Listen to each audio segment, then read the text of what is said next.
ये लेकिन सजा ना देने के कारण ये प्रोटेस्ट होता है। लोग प्रोटेस्ट का विरोध कहते हैं कि भीड़ लगा रखे है, यहाँ प्रोटेस्ट हो रहा है, लेकिन प्रोटेस्ट होता क्यों है? मौका क्यों देते हैं आप लोग प्रोटेस्ट करने का? दोषियों को तत्काल सजा क्यों नहीं देते? ऐसी सजा दीजिए कि ऐसा कांड, ऐसी हरकत, घिनौनी हरकत करने वालों की रूह तक कांप जाए। वहाँ के सुशासन बाबू हैं, नीतीश कुमार बाबू जो हैं, जो हमेशा कहते हैं कि बेटी पढ़ाओ, और बेटियों को पढ़ाओगे तो हम साइकिल देंगे, बेटियों को पढ़ाओगे तो हम फ्री इंटरनेट सुविधा देंगे, बेटियों को पढ़ाओगे तो हम उसके शिक्षा पूरा माफ़ करेंगे, उसको ट्यूशन का फीस देंगे, स्कॉलरशिप देंगे। और वही नीतीश कुमार मुंह बंद करके अपने घर में बंद है। नीतीश कुमार जी ने अभी तक अपने ट्विटर या फेसबुक पे लिखा नहीं, अभी तक नीतीश कुमार जी ने प्रेस वार्ता नहीं की, उनकी पार्टी के किसी भी की पार्टी ने अभी तक नहीं बोला। लेकिन जब भी रेप केस ऐसा कोई मामला पेश आता है तो दोषियों को तत्काल सजा देनी चाहिए, ताकि कि सजा आप दे देंगे तो प्रोटेस्ट नहीं होगा, जाहिर सी बात है। लेकिन आप देखेंगे जब भी रेप का कोई केस आता है तो प्रोटेस्ट ज़रूर होता है, धरना ज़रूर होते हैं, लोग सड़कों पर ज़रूर निकलते हैं। क्यों?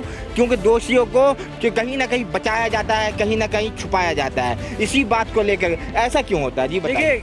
हमेशा दोषियों के पीछे एक बहुत बड़ा तंत्र खड़ा होता है, और उस तंत्र को सरकार और सत्ता का समर्थन प्राप्त होता है। और जब सत्ता और सरकार का समर्थन प्राप्त होगा तो उसकी जांच में देरी होगी, दोषियों को बचाया जाएगा।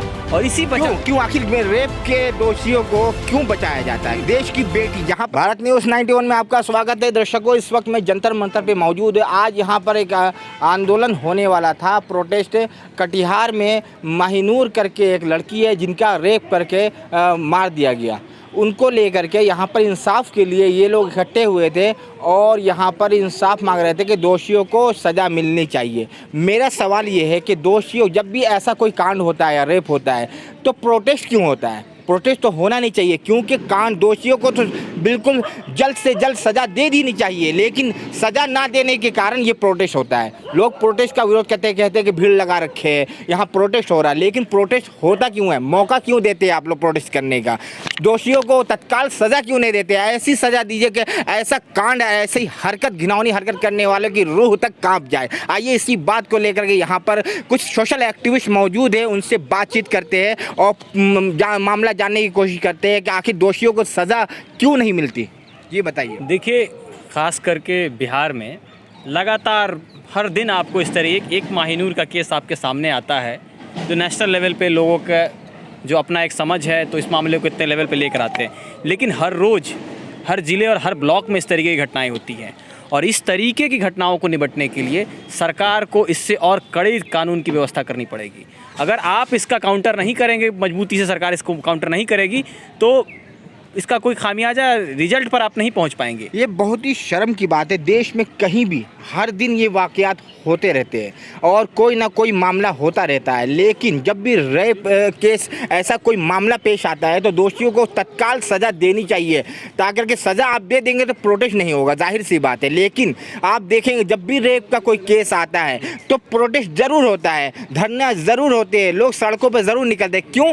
क्योंकि दोषियों को कहीं ना कहीं बचाया जाता है, कहीं ना कहीं छुपाया जाता है। इसी बात को लेकर ऐसा क्यों होता है? जी बताइए। हमेशा दोषियों के पीछे एक बहुत बड़ा तंत्र खड़ा होता है, और उस तंत्र को सरकार और सत्ता का समर्थन प्राप्त होता है।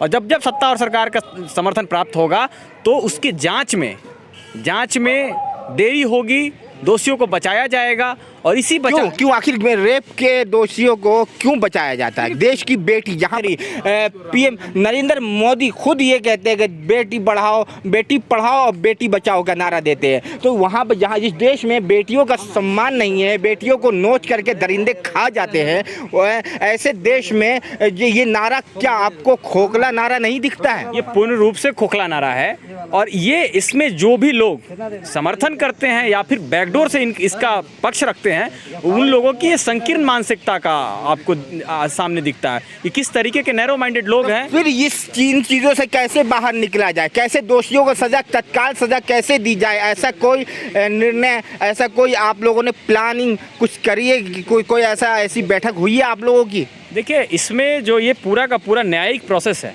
और इसमें कोर्ट को इस तरीके के मामले में एकदम से डायरेक्ट इंटरफेरेंस करके और स्पीडी ट्रायल के माध्यम से इस तरीके की चीज़ों को निपटने की ज़रूरत है। भारत न्यूज़ 91 के मंच से मैं कहना चाहता हूं, दर्शकों, देशवासियों से मैं कहना चाहता हूं कि आप लोग जो है ऐसे कहीं भी ऐसी हरकतें होती है तो दोषियों को जो है, दोषियों के खिलाफ जो आप लोग बिल्कुल इकट्ठे होकर के सज़ा बिल्कुल दिलवाने के लिए पूरी कोशिश करें, और कोशिश ये होनी चाहिए कि तत्काल सज़ा हो, क्योंकि ऐसी घिनौनी हरकत दोबारा कोई नहीं करे और ऐसा फिर कोई लोग जो है पब्लिक सड़कों पर न उतर आए। पर पब्लिक सड़कों पर जब उतर के आती है, जब दोषियों को सज़ा नहीं होती है, सज़ा हो जाए तो पब्लिक क्यों आएगी? लोगों को बहुत सारे काम हैं, लोग यहाँ पर खाली बैठे हुए नहीं है, बेरोजगारी चरम पर है और महंगाई तो आसमान छू रहा है। लेकिन ऐसे में ये घिनौनी हरकत देश की बेटी ना पढ़ पा रही है ना बच पा रही है। आइए कुछ और भी एक्टिविस्ट हैं, उनसे बात करते हैं। जी बताएं,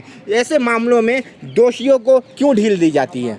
देखो, इस मामले में तो मैं आपको बता दूं कि जो बच्ची के साथ रेप हुआ, पहले तो इसको मोहब्बत के साथ जोड़ा गया, जो कि नहीं था। वो अपनी सहेली के घर गई थी, पहला तो जो फैक्ट है, जिसको पुलिस दबा रही है कि वो लव का मैटर था उनका। जी। ऐसा नहीं था। वो अपनी सहेली के घर गई, वहाँ उसके साथ रेप हुआ, उसके बाद वो लड़के भग गए और एक महिला भी अरेस्ट हुई। जी। लेकिन अभी तक जो भी हुआ घटनाक्रम, उस पे वहाँ के जो माननीय विधायक हैं और सांसद हैं, दोनों चुप हैं।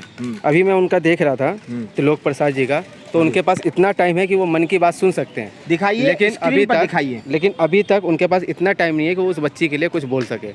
ना प्रशासन से मदद मांगी, मतलब प्रशासन पे उन्होंने नहीं बोला कि उस लड़की को मदद मिले। फिर ऐसे लोगों को आप लोग सत्ते पे क्यों बैठाते हैं? अब वो तो अपनी जुमलेबाजी में सरकार लाए हैं, सबको मालूम है कि वो जुमलेबाजी में सरकार लाते हैं, और जब जुमलेबाजी में सरकार नहीं आती तो धर्म के आधार पर सरकार बनाते हैं, हिंदू मुस्लिम करके, यही सब करके। लेकिन अब पब्लिक जाग चुकी है, हर किसी ने देख लिया कि महंगाई सर पर, महंगाई चरम पर है, बेरोजगारी आसमान छू रहा है। आपको पता होना चाहिए, ना बेटी पढ़ पा रही है ना बच पा रही है। ऐसे में क्या करें? जो वहाँ के सुशासन बाबू हैं, नीतीश कुमार बाबू जो हैं, जो हमेशा कहते हैं कि बेटी पढ़ाओ, और बेटियों को पढ़ाओगे तो हम साइकिल देंगे, बेटियों को पढ़ाओगे तो हम फ्री इंटरनेट सुविधा देंगे, बेटियों को पढ़ाओगे तो हम उसके शिक्षा पूरा माफ़ करेंगे, उसको ट्यूशन का फीस देंगे, स्कॉलरशिप देंगे।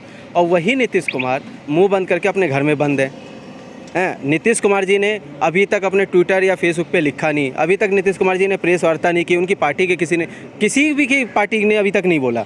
ये मतलब जाहिर सी बात है कि इसके पीछे कहीं ना कहीं बीजेपी का बहुत बड़ा रोल मॉडल है, जिसमें इसको दबाया जा रहा है। देश में ये वाकयात हर दिन होता रह रहा है और बेटियां दरिंदों का शिकार हर दिन होती रही है, लेकिन ऐसे मामलों से कैसे निपटा जाए? नहीं, देखो, निर्भया एक्ट बना था, वो निर्भया एक्ट है कहाँ, ये किसी को नहीं पता अभी तक। क्योंकि अगर निर्भया एक्ट को लागू सही से कर दिया जाए तो मुझे नहीं लगता कि मतलब रेप होंगे कल से, अभी से नहीं होंगे। अगर निर्भया एक्ट पे हमारी न्यायाधीश आज से पालन शुरू कर दे और उस पर कार्रवाई शुरू कर दे लोगों पे, जो एक्ट बना है, तो लोगों की खुद ही अपनी हवा टाइट रहेगी। जो ये गलत काम करने की सोचते हैं वो सोचेंगे भी नहीं, करने की तो बहुत दूर की बात, सोचेंगे भी नहीं लोग। रज़ा अहमद मेरे साथ है, जो सोशल एक्टिविस्ट है और बहुत ही बेबाकी से अपनी बात को रखते हैं। लेकिन दर्शकों, मैं ये कहना चाहूँगा कि ऐसी दोषियों को सख्त से सख्त, जितने भी सख्त सज़ा हो वो देनी चाहिए, तत्काल होनी चाहिए, क्योंकि प्रशासन को भी जो है दुश्वारी नहीं हो। लोग सड़कों पर उतर आते हैं, जिससे सिक्योरिटी उनके लिए लगा दी जाती है, प्रशासन को भी मुश्किलों का सामना करना पड़ता है। वो मुश्किलों का सामना से प्रशासन भी बच जाए और लोग भी अपने काम काज में बिजी रहें। यहाँ पर इतना वक्त नहीं है लोगों के पास, बेरोजगारी चरम पर है, महंगाई आसमान छू रहा है, लेकिन ऐसे में ना बेटी पढ़ पा रही है ना बच पा रही है। दर्शकों, ये वीडियो में आपको कैसा लगा कमेंट करके बताइए और दोषियों को सख्त से सख्त सजा दिलवाने के लिए अपनी आवाज़ को बुलंद करें। बहुत बहुत शुक्रिया। जय हिंद, जय भारत।